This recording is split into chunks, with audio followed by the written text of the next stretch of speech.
Hi everyone, this is तस्कीन खान और आप देख रहे हैं वाउ टीवी।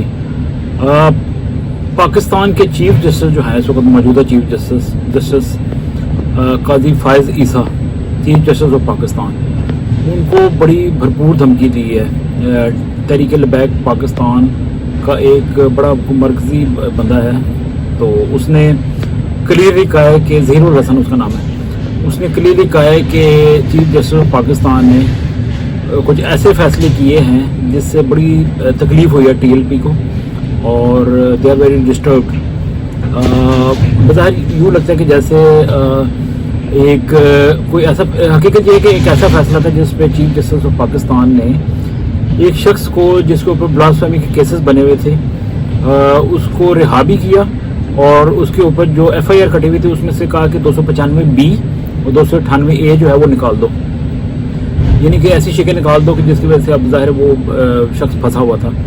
तो इसके बाद मजहबी रंग दिया गया सारे मामले को, मजहबी कार्ड खेला गया। TLP ने कहा कि चीफ जस्टिस को ये नहीं करना चाहिए, और ये बंदे जिसकी मैं बात कर रहा हूँ TLP का जो बड़ा मरकजी बंदा है, रहनुमानी में कहूँगा, बंदा कहूँगा, तो उसने 1 करोड़ रुपये का कहा जी सर की कीमत लगा देते हैं चीफ जस्टिस ऑफ पाकिस्तान की।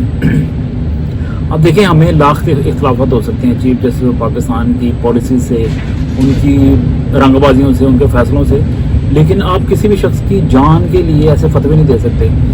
इसके ऊपर हम क्या, कोई भी इंसान दोस्त जो शख्स होगा किसी की जान के तरफ नहीं हो सकता, उसको सपोर्ट नहीं कर सकता। और हुकूमत जिसके साथ इख्तलाफात हो सकते हैं नून लीग की हुकूमत के साथ, लेकिन ये अच्छा इक़दाम है कि सुना है कि उन्होंने इस बंदे को पकड़ लिया, TLP के बंदे को, जिसने इंतहा पसंदी फैलाने की कोशिश की बल्कि फैला दी थी।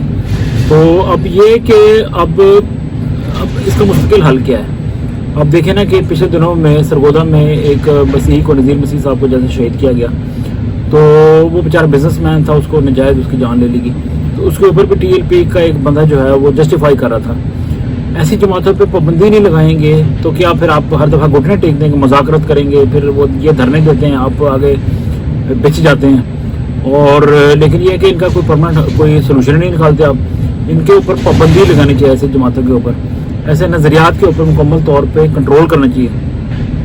ऐसे जमातों को कलदम करार दे के इनकी गैदरिंग ही नहीं करनी चाहिए, इनकी फॉर्मेशन ही नहीं होने देनी चाहिए।